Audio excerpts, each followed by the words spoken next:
I think there's a difference between having a positive attitude and then letting people take advantage of you. And I have learned that the hard way of letting people take advantage of me. I love bookkeeping. Hi, everyone, and thank you for listening to the I Love Bookkeeping podcast. My name is Hannah Robinson. And I'm Melissa Honan. And thank you for listening. Today that we're going to be talking about something that is super important, not only in life, but also when you own a business. And that is drawing boundaries. Melissa, you are the queen of really being good at separating your work life and your personal life. When you first started your business, were you good at this, or did you kind of have to learn as you went? I did have to learn, especially as the business grew. And it's something that I worked really closely with my business coach on, who I think is the actual queen of boundaries. Like, damn, she's good. But it was something that I struggled with. Just, at first my desk was in my kitchen. I was working at home with my 2-year-old, and then I had my daughter, shortly after. And so then I had 2 kids. My desk in the kitchen. At the time, my husband was deployed when we were really heavily working in the business, and then COVID hit.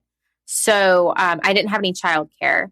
And so like the big growth of our business, like in 2019, going into 2020, I had to say that my work-life balance was probably next to none. So I feel like, all of the work that I did in 2016, 2017, 2018, it just went right out the window going into 2019 and then into the pandemic. And it's something that I have recommitted to in the past year. So I feel like I have a good understanding now of like, I had good work-life balance and then I didn't, and now I do again, but it's a constant battle. Yeah. I think for people that are listening who are just starting out, it can be really hard to blur the lines, or it can be hard to separate kind of the blurred line of your personal life and your work life, especially when you work from home, because it's like your home is your office and your office is your home. And I know that's something that I really struggled with when I first started working from home, is not being glued to my laptop all day and just working at crazy hours just because it was convenient and I could. So like when you're kind of first starting off with your business and it's kind of time to assess your boundaries, what is something that you absolutely weren't willing to compromise on? Man, that is a good question. I think it relates to what you just said about like that ability to be able to work anytime, being glued to your laptop, that type of thing. I highly recommend finding a door that you can close and like just making that space. So like the first thing I do when I'm trying to work with somebody on time management is have them create their ideal work schedule and then, talk about a plan on how to stick to it. And that's what I really focus on right now, because, for those of you guys that don't know, my family and I are currently, we were nomadic. We started traveling essentially around the world back right after BKX last year. So the end of June of 2021. So it's coming up on a year. So when you're moving from house to house every 4 to 6 weeks, that adds an additional layer of like, how do I have a work-life balance when I'm in a different house every month? My kids are going through stressors. I'm going through stressors. What does that look like? But I think it's actually made me better at work-life balance because I've been able to be a little bit more creative. So my big thing is sticking to a schedule. Having that consistency is really important if you don't have the consistency of where you're working, but then also having the same habits. And so we had mentioned in one of the other episodes about like close your laptop, but not only close your laptop, get out of all of your windows. Like I know people that have like 100 windows open on any given day. Y'all use the bookmarks tab in your browser, close them at the end of the day, turn off your laptop. And I do this every single day.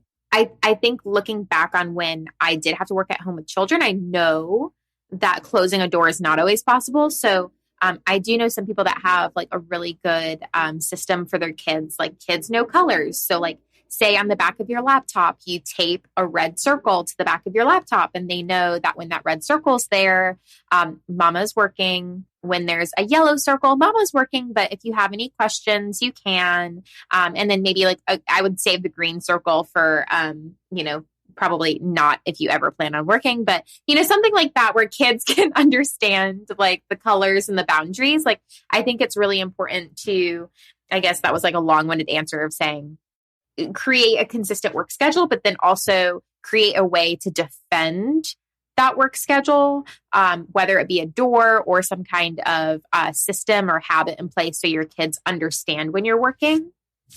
And then I say kids, but for those of you that don't have kids, so that when you're like grown child that you're married to also knows when you're working, because I hear that complaint more than anything, which is that, they just have a quick question. So like my husband will like pop his head into the room and ask me a question about this or that. And it just distracts me. Like the same thing. It works for adults. It works for children. Like have some kind of system in place to close a door or have a signal that says, I'm working, don't contact me. Yeah. Well, and then on the flip side, I think it's also, it's important to separate your work-life balance when you're at home and dealing with your family and your friends and whoever that you're close to or who you live with. But I think it's also really important to establish boundaries with your clients because I think you of all people know that sometimes clients don't know when to quit. And okay. I think it's so important to be upfront with your boundaries and expectations. And that's something I wish I had done when I was younger and I was doing hair and makeup. I think I didn't have boundaries when it came to clients and I would just bleed myself dry and do whatever at whatever time of day. And I would be exhausted and not just exhausted, like burnt out and not giving myself a break or time to just rest and recoup.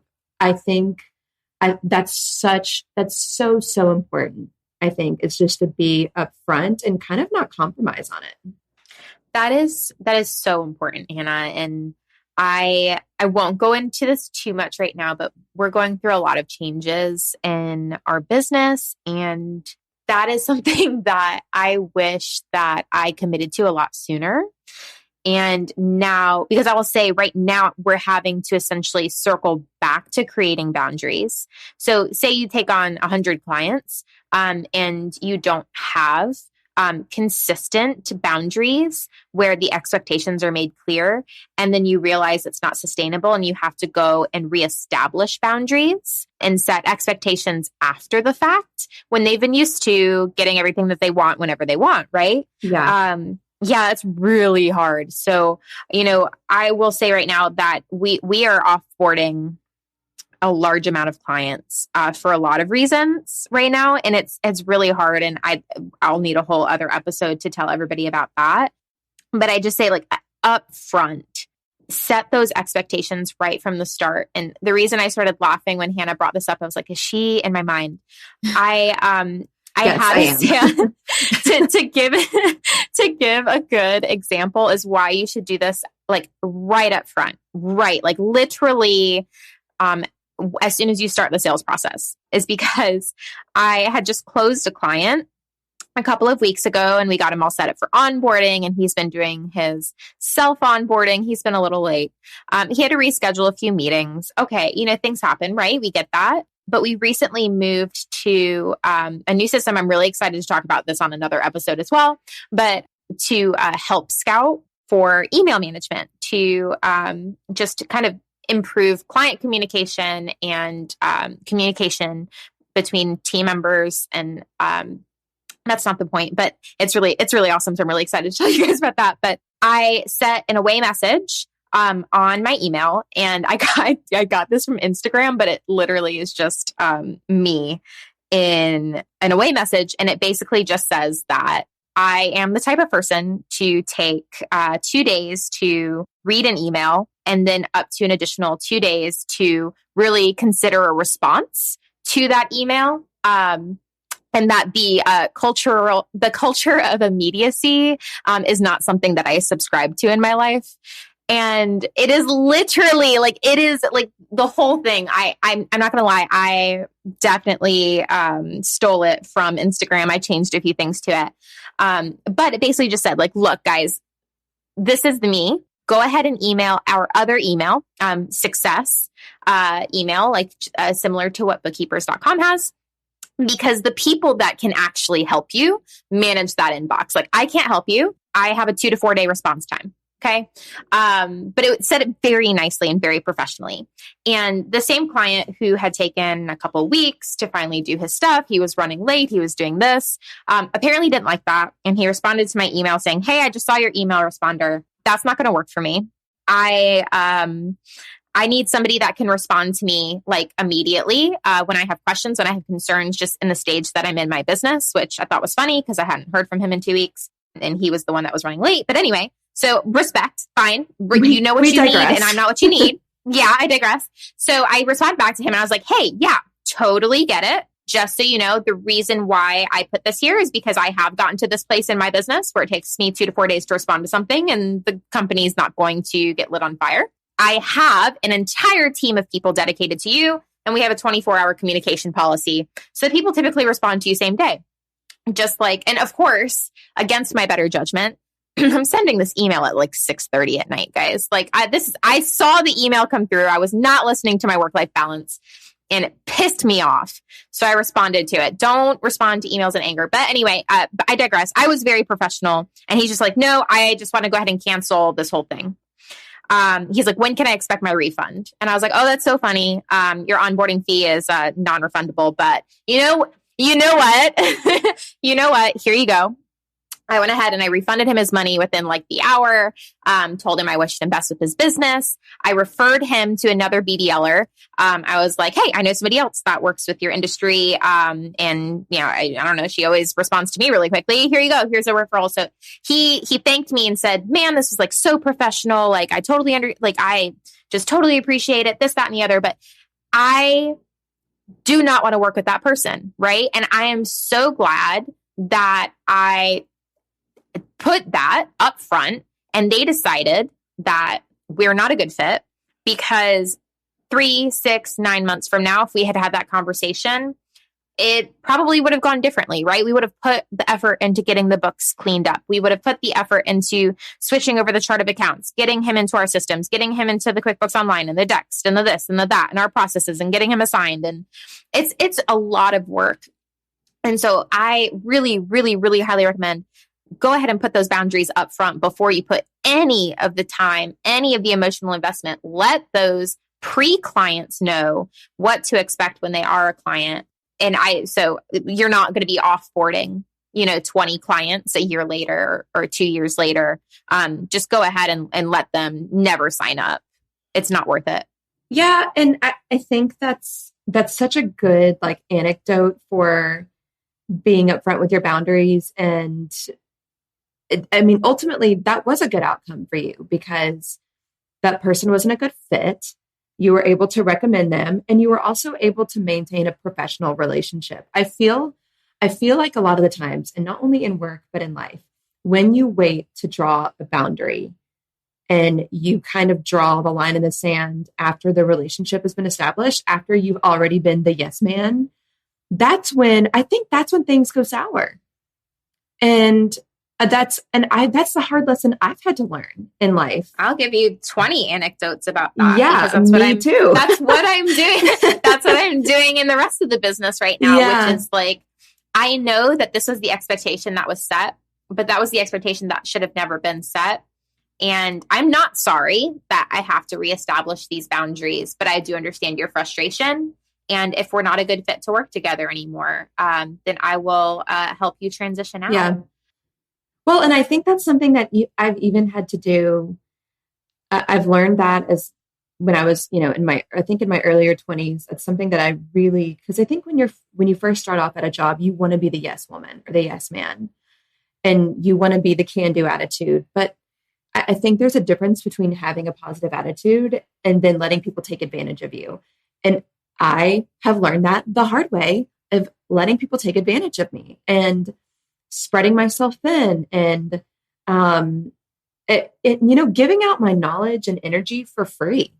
Like that's something that really kicked me in the ass. That has kicked me in the ass several times is kind of giving out my knowledge and giving out my can-do attitude for free with no consequences. And it really it will catch up to you and you'll realize that you spread yourself thin and that you're in over your head. And I've done that. I mean, I'll be the first to admit I've done that in work. I've done that in friendships, relationships. Like I have been guilty of that because I think the line got blurred between having a positive attitude and letting people take advantage of you. And that's something that I really had to learn the hard way.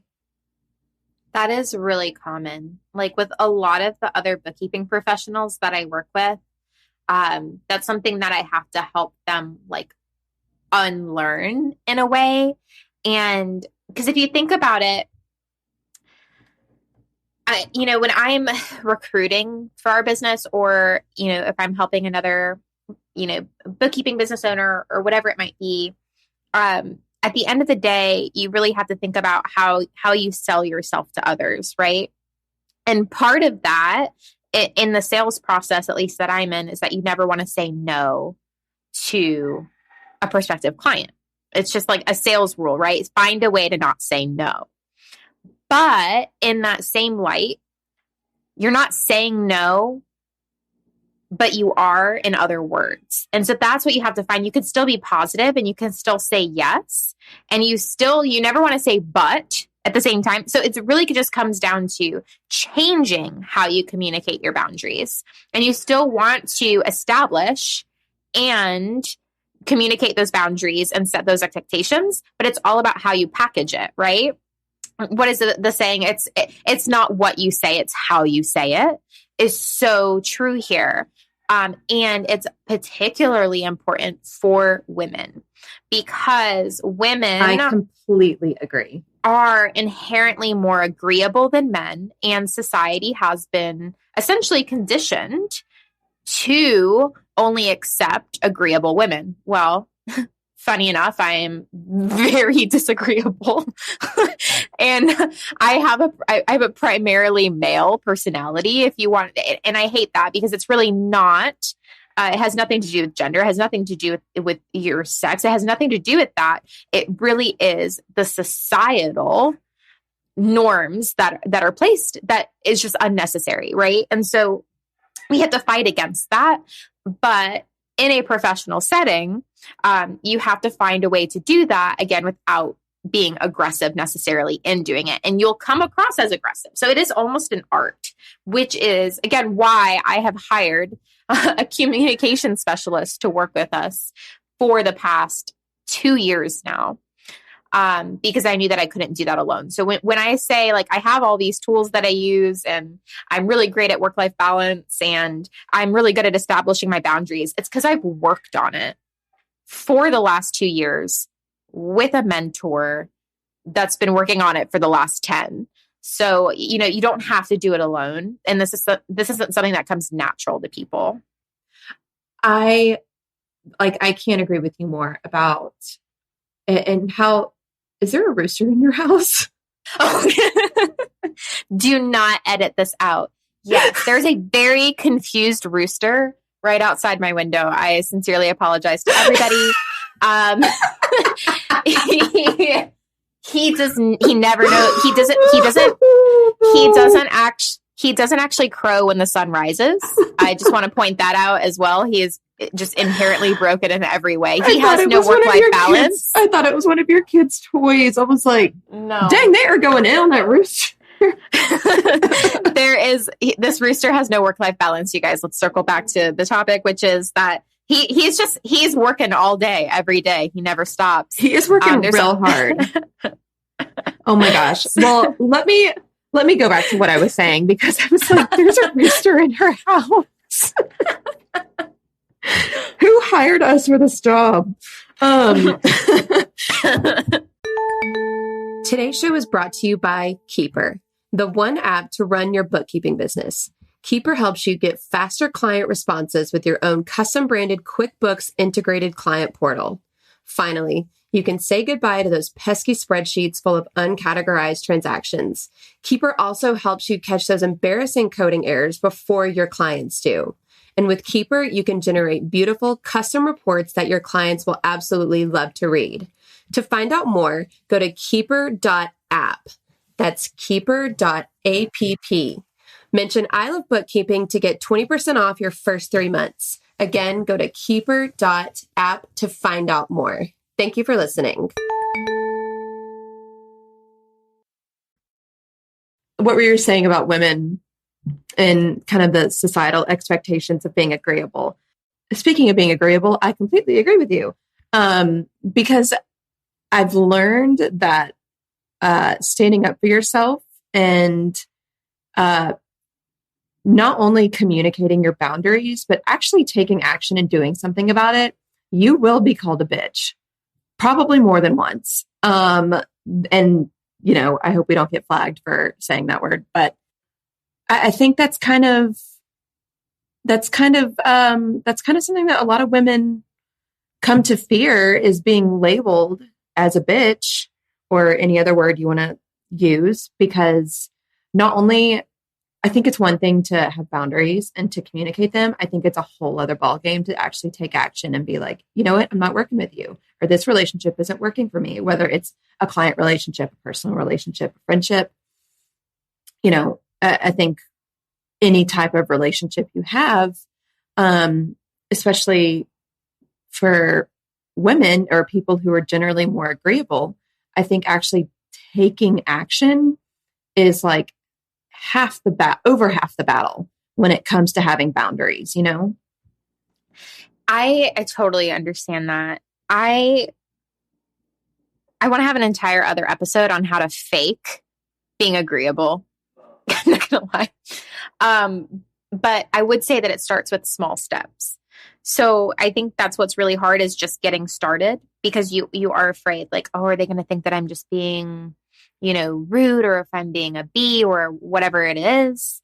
But if you just take small steps, you will start getting that little like dopamine hit whenever you get a positive response to your boundaries, and then you can increase them over time.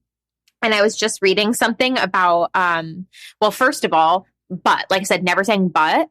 My business coach told me that, you know, a lot of times you use but because it's just like a transition to kind of take the power off of your first statement. But a lot of times, the two statements that you're connecting through the use of the word but are really, really coincide, right? Like they're both true. So it really should be an and statement.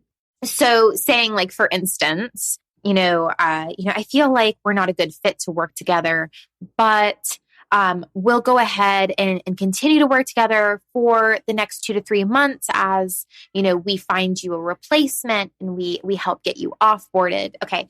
That's being very passive, right? That's being agreeable. That's saying, I don't think we're a good fit to work together, but let me circle back and I'm going to pull that statement back and I don't mean it like that, versus saying, I don't think that we're a great fit to continue to work together, period.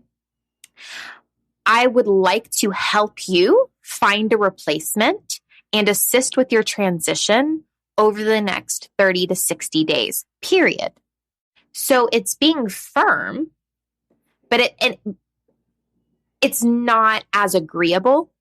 And so I have found even using that, I think sets very clear boundaries, and it makes me feel better about asserting myself, which it is. It's assertive communication, not aggressive. However, I have gotten negative feedback just in that small switch from men that I work with. So it's so delicate. It's so delicate.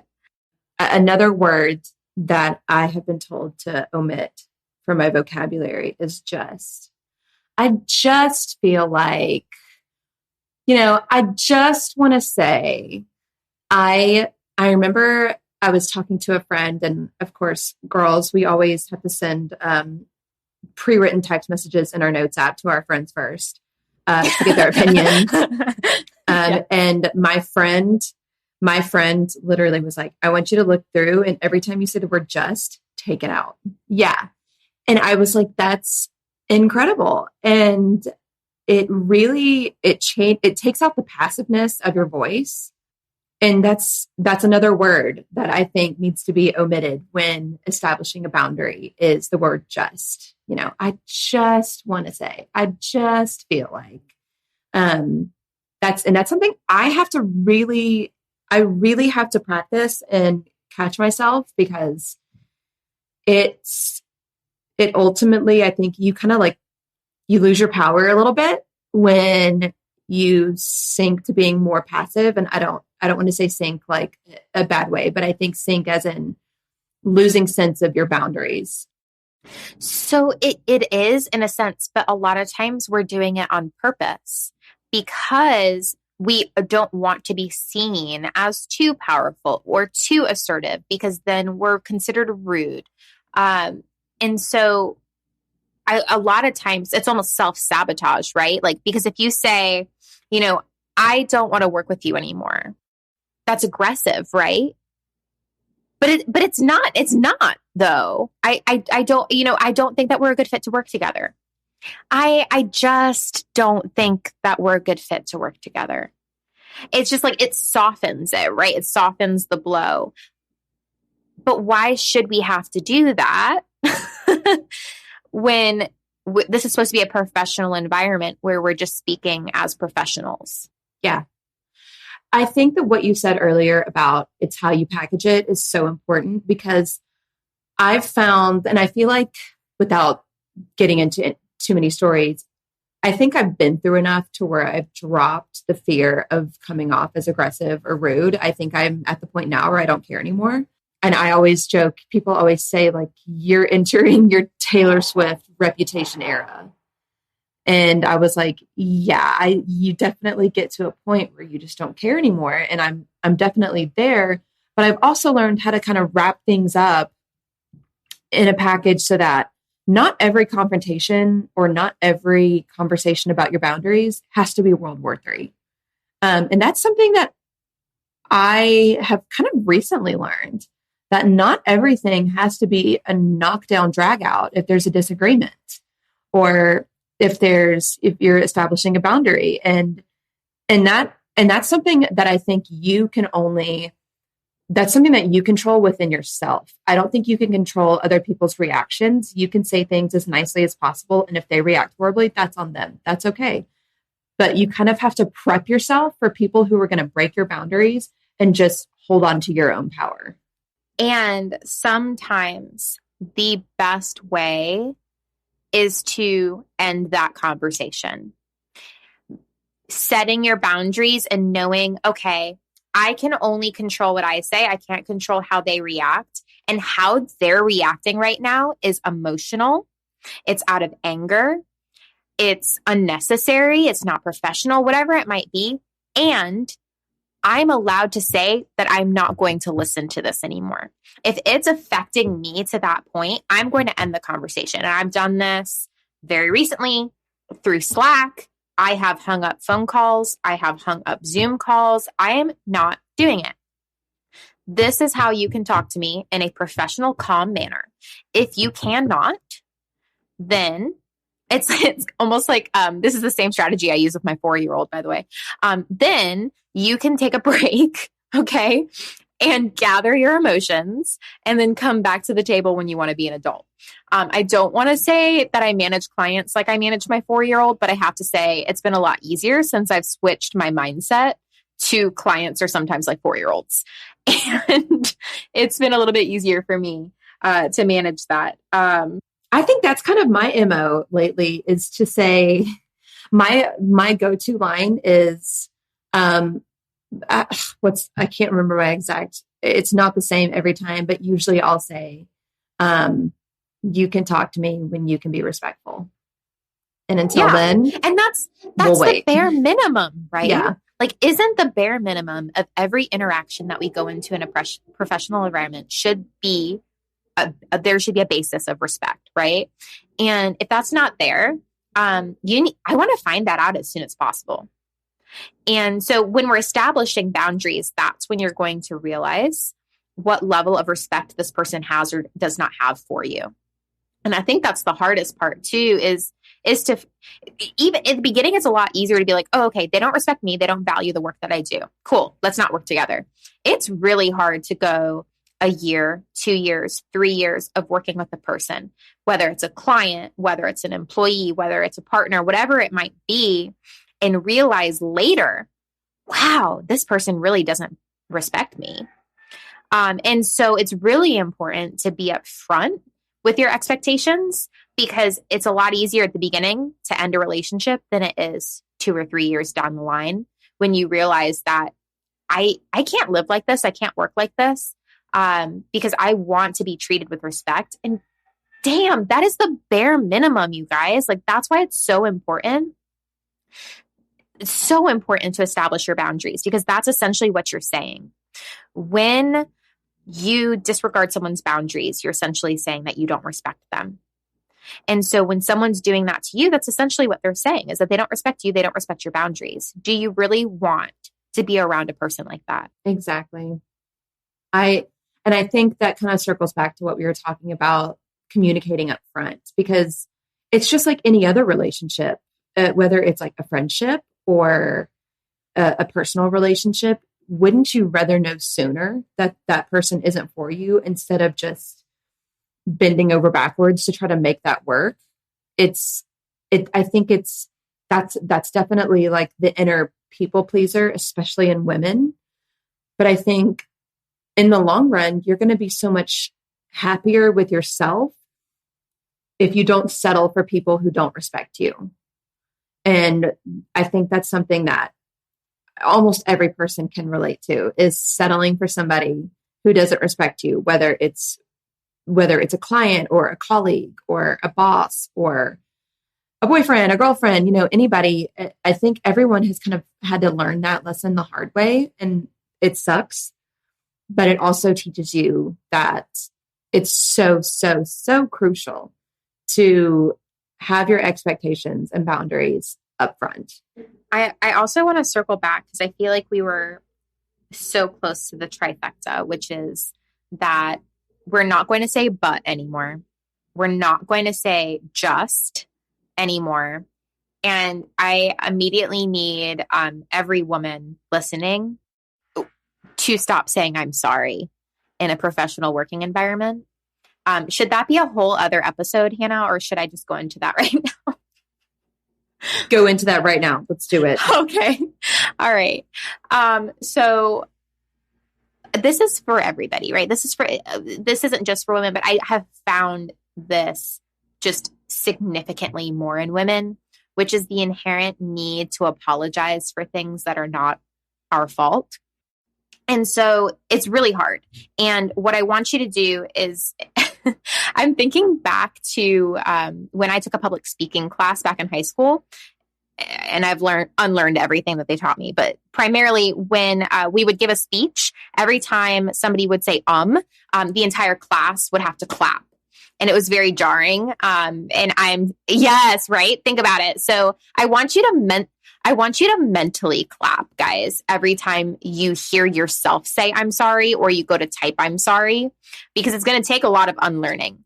And from as many times as I've said, in this podcast, you can see that it's very easy to unlearn the good habits once you get out of it, because I still say, all the time, right? I will also get out of the habit now, and I will start to apologize again. And it's just inherent. I don't know where it comes from. I'd love to bring on like a psychologist to mind search where that comes from. But a lot of times it's just, again, wanting to search back to not being the bitch, not being rude, over apologizing. It's part of customer service, but it doesn't have to be. And so what you should do instead is every time you have the urge to apologize, thank that person instead. So if you show up 3 minutes later for a Zoom call, your instinct might be to say, oh, I'm so sorry I'm late. No, you're not. You are thankful for their patience. Yes, okay? I've seen that before. Yes. Yes. And so I have been using this for almost 2 years now. So again, I still will revert back to apologizing. It takes a lot of work, but what are you apologizing for? It's, first of all, you're just becoming more passive. You're apologizing for things that aren't your fault. You're setting the expectation that you're going to apologize for things that aren't their fault, that aren't your fault. Are you also then putting on you that it is your fault to a client if you apologize for something? Like, have you ever apologized for QuickBooks being down? It's not my damn problem. I'm not the reason QuickBooks is down. I'm not apologizing for that. Thank you so much for your patience. Occasionally, QuickBooks does experience bugs. That's outside of my control because I'm not effing QuickBooks, okay? Like, that's such a big part of setting boundaries, is establishing when you should or should not apologize. 99% of the time you shouldn't, okay? But also, if you're constantly apologizing for things that aren't your fault, you're saying, I'm sorry for this, I'm sorry for that, it really takes away the true meaning of an apology when you do need to apologize for something, because we're all humans and we're going to slip up. And so if you're constantly saying, oh, I'm sorry this happened, oh, I'm sorry that happened, oh, I'm sorry this happened, and then you actually mess up and you need to apologize, the weight of that apology is immediately diminished from all the things that you apologized for that weren't your fault. When something is out of your control, my bad habit is to be like, hey, sorry, I actually don't know. And I'm like, why am I apologizing? I don't run Facebook. Like, I don't run Instagram. Like, I have no idea. Talk to somebody in Palo Alto. Mark Mark Zuckerberg needs to apologize. Okay. But I don't do anything about this. Okay. This is not my job. And, why do you feel like you do it?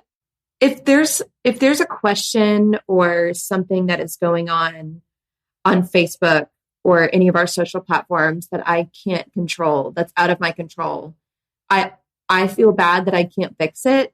And I think that's why I say sorry. But when I think about it, I'm like, that's not my fault. I don't work for Facebook. I don't invent the controls on Facebook. Why am I sorry? Like, this isn't my issue. I want to do like a live brainstorm and like, what do you think that you could replace that with moving forward? Usually what I like to do as an alternative, or what I like to do is try to give an alternative. Be like, I can't do this, but I can do this. And that's the best I can do. Because there's some things that are just, and that's not out of lack of effort. It's things that are out of your control that you can put in all the effort in the world, but you cannot control.